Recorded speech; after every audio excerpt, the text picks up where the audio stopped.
Are you the Warren Buffett of the 19th century? Are you one of probably the other extremely rich families or the railroad kings? So in this time, what we would like to show you is how do foreign investors get information about those promising stocks and bonds of US railroads. So, for example, you're an investor in Amsterdam and you've got plenty money to spend and you're tackled by those extremely nice public offerings and all those papers surrounding the public offerings, and you would like to invest in American railroad stocks. Where can you find information? Probably we make a distinction between primary sources and secondary sources.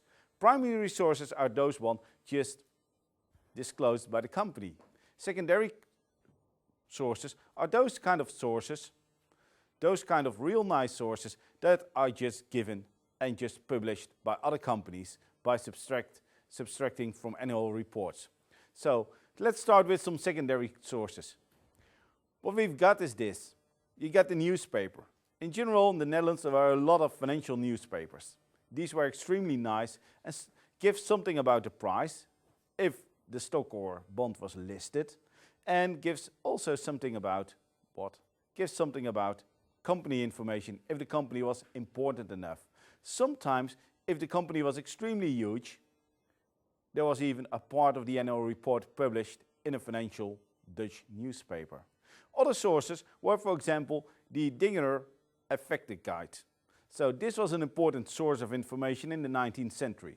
Here there was a short description of the company, a short description of what kind of stock and what kind of bond was issued by the company. Other sources are, for example, the guide to the official price list of the Amsterdam Stock Exchange, which is also probably the follow-up of Van Dingener. So it also disclosed some company information and share by share, stock by stock, bond by bond. Then we have got also in the Netherlands the Van Os Effecten Guide. This guide was extremely useful. This guide publishes, just like all the other issues, all the stocks listed, but included also a balance sheet, a P&L account, and comparative figures over at least the last 5 to 10 years. It gives the highest and the lowest stock price. So it's full of corporate governance information about the directors. It's full of accounting information, balance sheet, income statement, that kind of issues. And it's full of finance information, the highest and lowest price, and what kind of issues are traded. So in a nutshell, you can find as a Dutch investor in the 19th century a lot of information. Those information could be secondary sources like newspapers and stock exchange guides, so those kind of books. And on the other hand, the primary sources like annual reports. Annual reports are extremely important source of information. All the information, the foresight, and also what the management is expecting is there.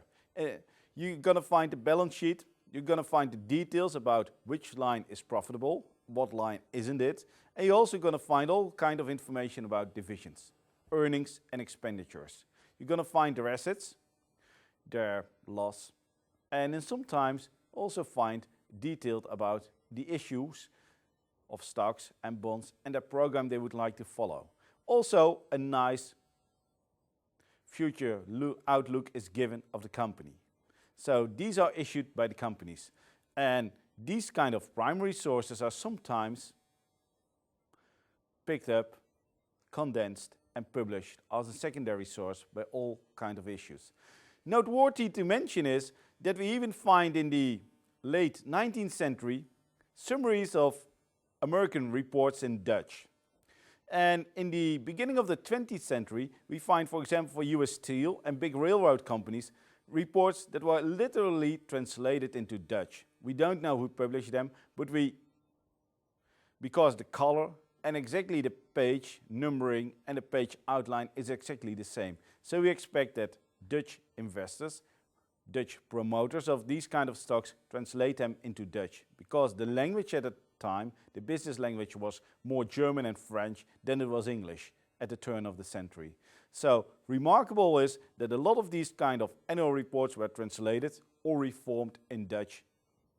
So that's what we would like to say, we've got secondary newspapers, stock exchange handbooks, and we got primary sources like the annual reports, which were extremely lengthy and contains a lot of useful information. Thank you.